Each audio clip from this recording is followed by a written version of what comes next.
everyone, this is Dr. Neha from Dental Comfort Zone। आज के video में हम डेंटल हेल्थ की सबसे कॉमन बीमारी के बारे में बात करेंगे, जिसे हम हमारी भाषा में हम पेरियोडोंटाइटिस या गम डिजीज कहते हैं और कॉमन भाषा या आम भाषा में उसको हम पायरिया कहते हैं। तो पहले हम बात करते हैं कि पायरिया होता क्या है। अगर हम अपने मुंह को गम्स को प्रॉपरली साफ ना करें लंबे समय तक, तो जो हमारे मुंह के बैक्टीरिया होते हैं वो हमारे दांतों की सतह पे एक कलरलेस स्टिकी सब्सटेंस फॉर्म करते हैं, जिसको हम प्लाक बोलते हैं। अगर यही प्लाक लंबे समय तक हमारे मुंह में रह जाते हैं तो वो हार्ड सब्सटेंस में कन्वर्ट हो जाते हैं, जिसको हम टार्टर या कैलकुलस कहते हैं। अमेरिकन डेंटल एसोसिएशन के अकॉर्डिंग सबसे बड़ा कॉज हमारे माउथ में टूथ लॉस का पायरिया है और हमारे देश इंडिया में हर साल मोर देन 10 मिलियन केसेस मिलते हैं पायरिया के। पायरिया का रीजन क्या होता है? The most common cause of pyorrhoea is कि हम अपने दांतों की प्रॉपर क्लीनिंग नहीं करते। और भी बहुत सारे फैक्टर्स हैं, जैसे कि बहुत सारे हार्मोनल इश्यूज हैं। अगर हमने प्रॉपर ट्रीटमेंट, डेंटल ट्रीटमेंट लिया है, लेकिन अगर उसमें हमारा क्राउन, कैप या ब्रिज अगर प्रॉपर फिटिंग में नहीं है, तो उसकी वजह से भी बहुत समय खाना फंस के भी हमारे मुंह में गम प्रॉब्लम हो जाती है। बहुत सारे पेशेंट जो रिस्क फैक्टर्स जिसको कहते हैं, उसमें सबसे कॉमन रीजन है स्मोकिंग, डायबिटीज। बहुत सारी मेडिसिन है जिसकी वजह से भी हमारे गम्स में प्रॉब्लम होती है। बीपी की मेडिसिन है, या फिर बहुत सारे पेशेंट्स एपिलेप्सी की मेडिसिन लेते हैं, उनकी वजह से भी बहुत सारे पेशेंट्स को गम इश्यूज हो जाते हैं। तो हम अपने मुंह में कैसे पहचानेंगे कि हमारे मुंह में पायरिया या इनिशियल गम डिजीज शुरू हो गया? तो सबसे पहले जो हमारे मसूड़ों में दिखती है वो है ब्लीडिंग। समटाइम्स हम ब्रश कर रहे होते हैं और हमारे मुंह से ब्लड आने लगता है, तो सबसे कॉमन कॉज है कि अब हमें अपने दांतों की तरफ ध्यान देने की जरूरत है। उसके बाद हमारे जो गम्स हैं धीरे धीरे रेड हो जाते हैं, उनमें स्वेलिंग आ जाती है। फिर बहुत सारे पेशेंट बैड ब्रेथ की भी कंप्लेन करते हैं। पेशेंट में सेंसिटिविटी भी हो जाती है, क्योंकि जब हमारे गम्स स्वेलिंग स्टेज में होते हैं तो हमारे जो जड़ हैं वो एक्सपोज हो जाते हैं, और चूंकि जड़ में हमारा जो इनामल लेयर है वो होता नहीं है, तो उसकी वजह से हमारे दांतों में सेंसिटिविटी हो जाती है। एडवांस स्टेजेस में बहुत सारे पेशेंट्स देखते होंगे कि उनके दांत धीरे धीरे शिफ्ट होने लगे। शिफ्ट के और भी बहुत सारे रीजन होते हैं, लेकिन कॉमन रीजन पायरिया होता है। कुछ पेशेंट्स ये भी फील करते हैं कि उनके दांत मोबाइल हो गए हैं, इसका मतलब कि दांत धीरे धीरे लूज हो रहे हैं। और भी एडवांस स्टेजेस में जब पायरिया की वजह से दांत की हड्डी गलने लगती है, तो गम्स भी धीरे धीरे नीचे आने लगते हैं और दांत का जो शेप है वो बड़ा दिखने लगता है।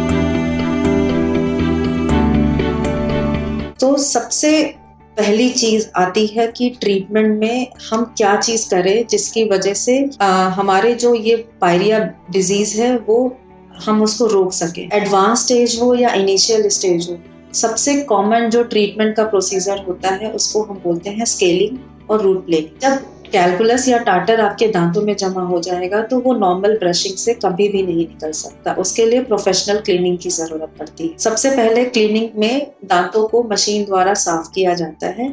डिपेंडिंग अपॉन कि दांत के लेवल की गंदगी क्या है, उसमें 2-3 सिटिंग में हम दांतों की सफाई करते हैं। फिर आपको एंटी माइक्रोबियल माउथ वॉशेस दिया जाता है, जेल्स दिए जाते हैं।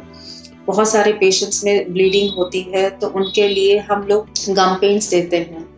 अगर एडवांस स्टेजेस की बात करें तो हम उन केसेस में ओरल मेडिसिन, एंटीबायोटिक दिए जाते हैं। कुछ पेशेंट्स में हमें सर्जरी की भी ज़रूरत पड़ती है, जिसको हम फ्लैप सर्जरी बोलते हैं। वो कोई ऐसी बड़ी सर्जरीज नहीं होती। उसमें क्या होता है कि अगर गंदगी आपके बहुत नीचे तक पहुंच गई है, रूट में, जड़ तक, तो हम आपके मसूड़े को खोल के वहाँ पे सफाई करते हैं। कुछ पेशेंट्स में बहुत ज़्यादा बोन लॉस होता है तो हम ग्राफ्ट भी करते हैं। लेकिन कोई भी ट्रीटमेंट का सबसे बेसिक स्टेप होता है स्केलिंग। हम लोग पायरिया को कैसे रोक सकते हैं? पायरिया को रोकने के लिए सबसे इम्पोर्टेंट है कि आपको 2 टाइम ब्रश करना चाहिए।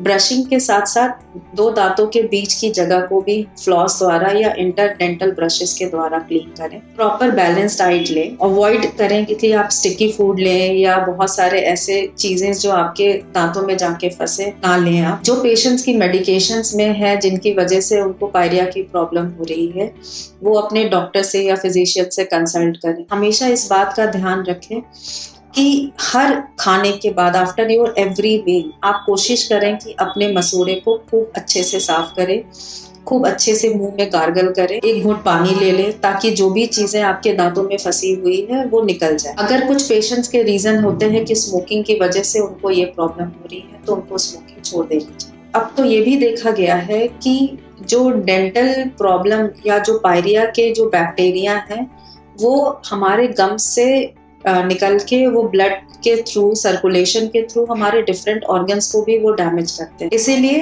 एल्डरली पेशेंट्स को मोस्टली इस बात का ध्यान रखना है कि उनके गम्स में किसी भी प्रकार की गंदगी।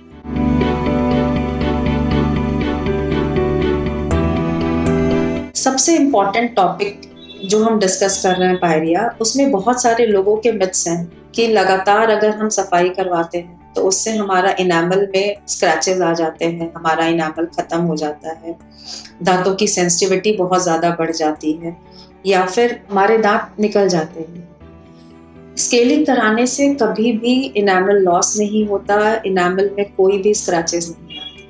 हाँ, कुछ पेशेंट्स में ये देखा गया है कि आफ्टर स्केलिंग दांत लूज हो जाता है, लेकिन उसका रीजन ये नहीं है कि स्केलिंग हुई है तो दांत लूज हो रहे हैं।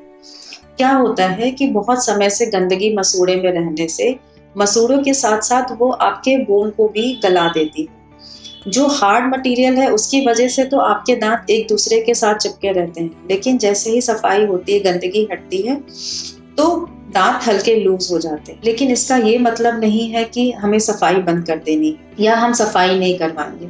अगर आप सफाई नहीं करवाएंगे तो यही दांत 6 महीने 1 साल में विद इन अ ईयर वो लूज होके निकल जाएंगे। पूरे चीजों में यही है कि हमें प्रॉपर क्लीनिंग हमेशा रखनी चाहिए और प्रॉपर क्लीनिंग से हम बहुत सारी बीमारियों से बच भी सकते हैं। Thank you.